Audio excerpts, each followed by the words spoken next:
last class we have discussed about GST. That means what is goods and service tax, how many types of categories are there, CGST, SGST, IGST and UTGST. Today we will discuss about how to do the entries regarding this. जब भी हम कुछ purchase करते हैं या कोई expenses incurred करते हैं तब उसमें आप जो भी पेमेंट करेंगे उसके साथ जो टैक्स पे जाएगा, जीएसटी पे करोगे, वो इनपुट जीएसटी होगा।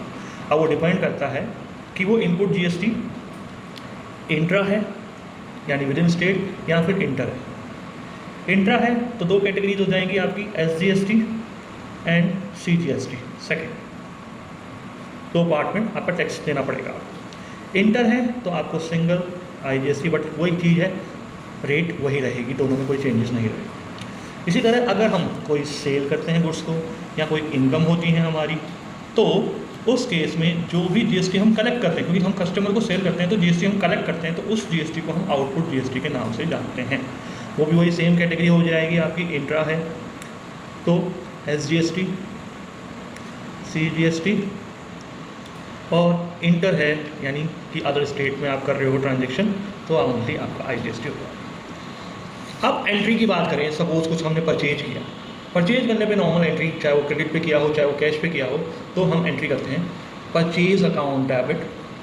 गुड्स परचेज किया है हमने तो परचेज अकाउंट डेबिट। सपोज ये आपका इंट्रा ट्रांजेक्शन है, इंट्रा ट्रांजेक्शन है आपका, इसमें आपका परचेज अकाउंट डेबिट। अब इनपुट यानी जो टैक्स पे कर रहे हैं वो भी हमारे लिए खर्चा है तो वो डेबिट हो जाएगा। तो इनपुट अगर हम बोलते हैं कि इंट्रा ट्रांजेक्शन है तो input CGST account debit, input SGST account debit,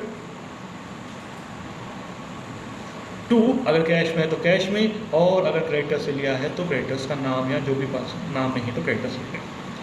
suppose हमने परचेज गुड्स किया 50,000 का, 50,000 उसकी परचेज प्राइस है और 18% आपकी जीएसटी की रेट है।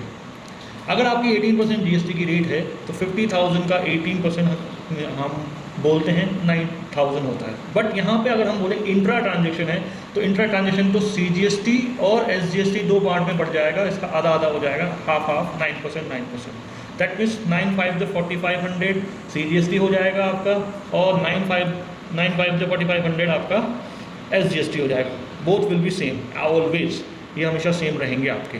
तो परचेज अकाउंट डेबिट 50,000 हो गया आपका, इस पे सीजीएसटी आपका 4,500 और एसजीएसटी आपका 4,500। So that means you have to pay 59,000 including आपका टैक्स। तो ये तो हो गया जब इंट्रा ट्रांजेक्शन होता है। इंटर ट्रांजेक्शन होगा तो सिंपल सी बात, यानी एक स्टेट से दूसरे स्टेट में हम परचेज करते हैं तो परचेज अकाउंट डेबिट, इनपुट, अब इंटर है तो सिंगल ही पार्ट में input IGST account debit, to या तो कैश बैंक या फिर आपका क्रेडिटर्स हो जाएगा। सिंपल सी बात है, अगर आईजीएसटी है तो सिंगल ही टैक्स लगेगा आपका 9,000 रुपीज़ आपका इसमें। तो वही चीज़ परचेज अकाउंट डेबिट 50,000 से, इनपुट आईजीएसटी 9,000 से, और ये आपका 59,000 रुपीज़ ये आपका टोटल पेमेंट हो जाएगा, सेम अमाउंट रहेगा। ये हो गया अपना परचेज के केस में। अगर कोई इनकम हो और इनकम या सेल्स हो, तो अगर वो सेल्स करते हैं तो उस केस में क्या होगा आपका कि एंट्री जो होगी आपकी, या तो आप कैश में करोगे या बैंक के रूप में, या फिर उधार पे यानी क्रेडिट पे आप सेल करोगे तो क्रेडिटर्स अकाउंट डेबिट या बैंक अकाउंट डेबिट। अब हमें कलेक्ट करना है तो दैट जो भी हम कलेक्ट करेंगे वो हमारे लिए लाइब्रेरीज है तो उनको हम करेंगे थ्रू, अगर intra transaction through output CGST account to output SGST account और टू सेल्स। सपोज इसमें भी हम वही एग्जांपल लेते हैं, सेल्स हमने की है 50,000 की, so what we need to collect, और 18% ही हम जीएसटी का रेट मान लेते हैं, तो वही सीजीएसटी आपका दो पार्ट में डिवाइड हो जाएगा, यानी 9% सीजीएसटी जो होगा 4,500 और एसजीएसटी होगा आपका 9% 4,500। तो एंट्री में हम अगर करें सेटअप तो 4,500 we have to add in tax, 4,500 10 and 50,000, सो आपका 59,000 यू नीड टू कलेक्ट। ये तो हो गया जब इंट्रा ट्रांजेक्शन है। इंटर ट्रांजेक्शन में वही सेम चीज़, इंटर ट्रांजेक्शन में आप क्या करेंगे, कि वही बैंक अकाउंट बैंक या फिर कैश में है तो बैंक या कैश, जो भी आपको सुटेबल हो, account debit to output IGST account to output to sales, क्योंकि सिंगल ई टैक्स रहेगा तो बैंक अकाउंट डेबिट हो जाएगा 59,000 से ही, और आपका ये 9,000 होगा और ये आपका 50,000। तो इस तरह से आपको इनकम और उसकी एंट्री करनी है। गवर्नमेंट कहती है कि if you have paid the input tax, अगर आपने कोई इनपुट टैक्स दिया है तो उसको आप सेट ऑफ करो आउटपुट टैक्स जो आपने कलेक्ट किया है, आउटपुट टैक्स जो आपने कलेक्ट किया है। मे बी ये ज़्यादा हो सकता है, मे बी ये ज़्यादा हो सकता है।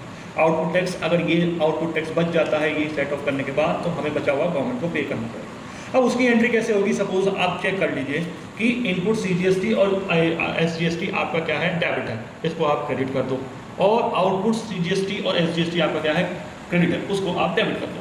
तो we need to set off output CGST account debit, output SGST account debit to input CGST account to input SGST account. तो दोनों सेम है, इसलिए कोई टेंशन नहीं है। अगर आउटपुट ज़्यादा होता तो टू टैक्स पेएबल कर देते, इनपुट ज़्यादा होता तो जितना इनपुट है उतना ही आउटपुट हम दिखा देते, जितना आउटपुट है उतना ही इनपुट हम सेट ऑफ करते, बाकी उसको कैरी फॉरवर्ड कर देते, वो ऑटोमेटिक हो जाता। तो ये वाली चीज़ यहाँ हो जाती है। दूसरी चीज़, अगर हम IGST की बात करें, IGST को सेट ऑफ करना है हमें, तो output IGST account debit to input IGST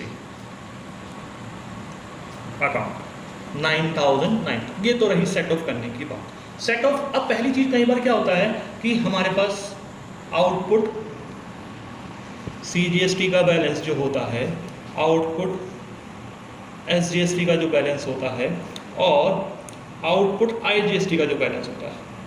अब इनका जो सीक्वेंस होता है सेट ऑफ करने का, कि भैया पहले CGST से जो इनपुट वाला जो है, इनपुट सेट ऑफ करना आउटपुट वाले से, तो आउटपुट CGST से पहले प्रेफरेंस देंगे इनपुट CGST को, देन सेकंड प्रेफरेंस हम देंगे IGST को, ठीक है। SGST CGST से सेट ऑफ नहीं होता। उसके बाद SGST को पहले SGST से सेट ऑफ करेंगे, देन बच गया तो हम IGST से सेट ऑफ कर देंगे। उसके बाद अगर पहले IGST है तो IGST से सेट ऑफ करेंगे, फिर सीक्वेंस CGST से सेट ऑफ करेंगे, और फिर आपको बच गया तो SGST को सेट ऑफ करोगे। ये आपका सीक्वेंस होता है। ऑल एंड ऑल ये मतलब आपका जो है नेट रिजल्ट ये निकलता है कि SGST कभी भी CGST से सेट ऑफ नहीं होगा, और ना ही CGST SGST से सेट ऑफ होगा। क्लियर? अब बात ये आती है, ये तो हमने सेट कर लिया कि SGST CGST से सेट ऑफ नहीं होगा, CGST SGST से सेट ऑफ। अब आप आते हैं एग्जम्पशन फ्रॉम GST, यानी जिस पे GST नहीं लगता, जैसे वेजेस एंड सैलरीज हैं, आपकी पेमेंट करते हो। सप्लाई ऑफ गवर्नमेंट, यानी गवर्नमेंट को कुछ सप्लाई किया, उस पर क्योंकि गवर्नमेंट से ही तो लेते हो आप, गवर्नमेंट को टैक्स पे करना, तो गवर्नमेंट के लिए कोई GST नहीं लगेगा, ना ही कोई एम्बेसीज ऑफ अदर कंट्रीज के लिए। इलेक्ट्रिक और वाटर बिल्स पे कोई भी GST नहीं लगेगा, एजुकेशनल सर्विसेज पे कोई GST नहीं लगेगा, हेल्थ सर्विसेज पे कोई GST नहीं लगेगा, ट्रैवलिंग एक्सपेंसेस जो होंगे उस पर भी कोई GST का नहीं लगेगा, एग्जम्पशन होता है, और इंटरेस्ट पर भी GST का एग्जम्पशन। उसके अलावा कुछ ऐसी चीज़ें हैं जिन पे अभी सरकार का मंथन चल रहा है, डेट मीन्स वो सोच रही है कि इसको GST के दायरे में लाया नहीं लाया जाए, क्योंकि मोस्ट प्रोबेबली स्टेट गवर्नमेंट की कमाई का यही एक जरिया है। जैसे पेट्रोल हो गया, जिसको मोटर स्पिरिट बोलते हैं, लिकर हो गया, दारू बोलते हो, शराब बोलते हो, एविएशन टरबाइन जो भी आपके पेट्रोलियम आप बोल सकते हो कि जो फ्यूल होता है आपके हेलीकॉप्टर्स वगैरह का, तो इन पे अभी GST नहीं, वैट वगैरह लगा हुआ है, तो इन पे अभी चल रहा है, लेकिन अभी तक इन पे GST का रोल नहीं है, दूसरे टैक्सेस लगे। ये तो हो गई एग्जम्पशन की लिस्ट। उसके अलावा अगर आपने कोई भी इनपुट टैक्स, यानी कि कोई भी टैक्स GST का पेमेंट किया है, चाहे वो रेस्टोरेंट बिल पे हो, चाहे हेल्थ इंश्योरेंस पे हो, चाहे मेंबरशिप के लिए क्लब के एम्प्लॉइज़ की, या रिपेयर मेंटेनेंस बिल्डिंग का हो, या व्हीकल का परचेज हो, या फ्री गिफ्ट टू स्टाफ हो, या पर्सनल पेमेंट हो, इनका कोई भी आपको आउटपुट GST से सेट ऑफ नहीं मिलेगा, कोई क्रेडिट नहीं मिलेगा, यानी आपको GST पे चुकाना पड़ेगा, उसको वसूल नहीं कर सकते, कलेक्ट नहीं कर सकते, ना ही सेट ऑफ कर सकते। तो आज इतना ही, ये हमारा GST का पार्ट कंप्लीट हो चुका है। If you have any doubt, any query, you can give in the comments. और हम उसको डिस्कस करेंगे नेक्स्ट क्लासेस में। सो जीएसटी का पार्ट खत्म हो गया। नेक्स्ट क्लासेस में जो भी डाउट्स हैं, कुछ भी हैं, जो भी आपके कमेंट्स होंगे उसको हम सॉल्व करेंगे। That's it, thank you.